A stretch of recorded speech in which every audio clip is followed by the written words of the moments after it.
The more, the merrier, and that's absolutely true when it comes to Lightware Cisco VC room integration. Hi, this is Malis from Lightware, and I'm really delighted today to talk to you about our latest integration with Cisco RoomKit. As you know, last year we introduced an online tool which allows you to configure the whole system under a few minutes. And this year, we're happy to announce that we have a divisible room solution, easy to program under a few minutes.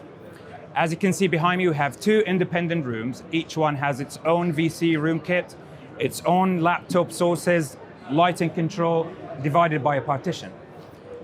All you have to do is, once you open the partition, one of the VC room kit will be disabled, the touch 10 will be inactive, and the actual room kit will be on Do Not Disturb. All the sources, the laptop input, the table, the lighting, will migrate to one touch 10, which allows you to share any content from the original room to the main room, switching between sources easily without any hustle. Once you're done with your meeting, all you have to do is close the partition.